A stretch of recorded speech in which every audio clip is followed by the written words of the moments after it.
It's opening weekend for Venom, and I have your movie review coming at you right now.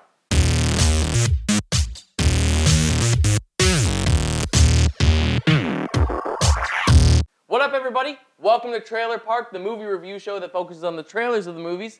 I'm your host, Richard Barlow, and today we're talking about the Venom movie. I went and saw the movie last night, and I gotta say, a lot of things that I was worried about ended up not being that bad. But there were still a lot of problems. I'm going to start by addressing the things that I talked about in the original trailer review. So the first thing, the rating. Like I said in the trailer review, the rating could have gone either way. If they did the PG-13 rating, while obviously wanting to go for the R rating, that's where the problem would have come. But I honestly didn't feel that it was an issue. There wasn't really any point in the movie when I was like, this would be good if it was rated R, because they're not quite going for it. It was fine. Yeah, you never really saw Venom actually bite a guy's head off, but he still did it. It just, like I said, there were creative camera tricks that showed him going for it, but then you didn't actually see the head coming off, which is fine.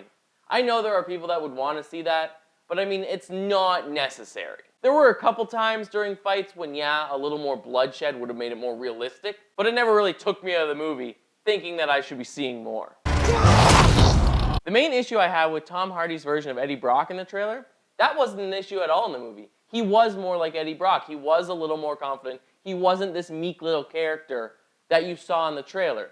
It could have gone a bit further. He could have been a little more arrogant and a bit more of an asshole. But I understand why they scaled that back, because he is the hero in this and not the villain like he is in Spider-Man. I'm Eddie Brock. I'm a reporter. And that's another thing. At no point did I think this would be better if Spider-Man was here. They're really missing the Spider-Man element of Venom. They managed to create their own movie where you didn't even really think about Spider-Man. The CGI that I said I didn't have a problem with, there actually were a couple scenes where it took me out a little bit because it did seem a little cartoony. But for the most part, like I said, there's no real world reference to what a symbiote would look like. So it really didn't bother me that much. Look into my eyes, Eddie. The way I see it. We can do whatever we want. The issue of not understanding what Venom is saying in the trailer, that wasn't a problem in the movie. I understood every word he was saying.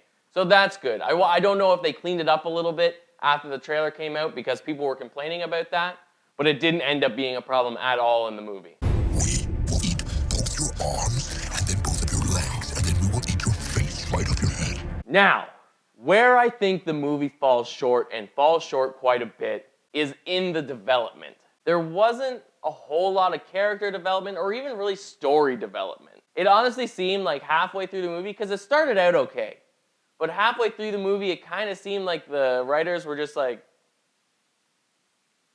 I don't know. You know, the way Venom gets introduced and Eddie Brock merges with the symbiote, that was all fine. It was a little slow, but it was fine. But then all of a sudden when we get to the third act, it seems like the writers just kind of gave up. They didn't give much reason for why all of a sudden Venom wanted to stay on Earth and go against the other symbiote. Literally, the thing that Venom said, which just made him want to stay, was, I'm a bit of a loser on my planet, so I prefer it here. What?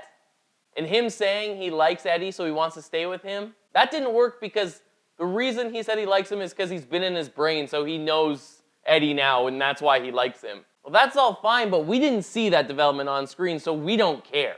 You know, Eddie and Venom are now buddies, and we're supposed to give a shit? We have to see that development happen in order to care at all, and we don't. Eddie is Venom for a very short amount of time before the third act hits, so we haven't really seen much at that point to care enough. What about me? You'll find out. I'm so sorry. The same thing goes for the romantic side of the story. You're supposed to care whether Eddie and Annie get together at the end and there's a kiss in there that's supposed to be meaningful after they break up. Not enough development was given to them to really care at all. At the end of the day, it wouldn't matter to me if they got back together, if they stayed broken up. Whatever, really. The main villain, Riot, at the end, right before they fight him, Venom just kind of mentions offhand how dangerous he is and how much stronger than him he is. But again, it's never developed throughout the movie. We don't feel the threat going into that fight because we haven't really seen much of the villain. We've seen like tidbits of Riot killing people, but nothing for us to worry about how strong this symbiote is.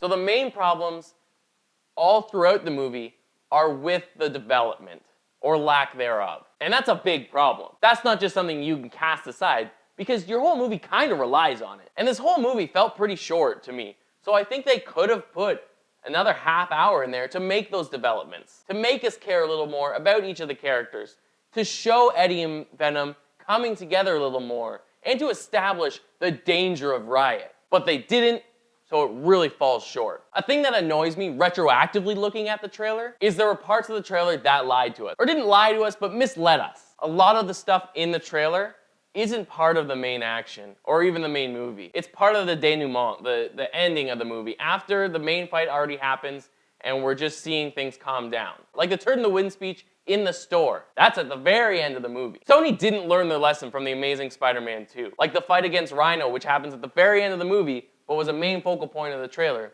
It's the same thing here with some things. A main part of the trailer where Venom says, "We can do whatever we want." That's happening like as the credits start rolling. We are Venom. So at the end of the day, this movie was just fine. A lot of things I was worried about didn't end up being an issue, but there were still a lot of issues within the movie. So with all that being said, I'm gonna give this movie a C+.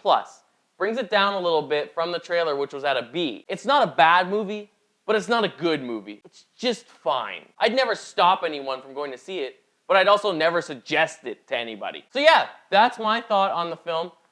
Go see it if you want, but you're really not missing out if you don't. We might see sequels out of this. I think it did have potential that they could continue on, but there are things that they definitely have to work on in order to make this new franchise work. Did you see the movie? What did you think? Did you enjoy it? Did you think it was trash? Did you think it was just fine like I did? Let me know in the comments, and of course, let me know what trailers you'd like to see me review. And if you like this video and want to see more, hit that subscribe button and the little bell beside it. And of course, I'm on social media, so check me out on Twitter at TrailerBarlow or on Instagram and Facebook at Trailer Park Movie Reviews. Okay, that's it for today, everybody. I'll see you all next week. Hey everybody, if you liked that video, then click here for another one. Or if you want to check out the trailer for the movie I was just talking about, then click here. Or if you click on the Trailer Park logo, then your life's gonna be changed forever.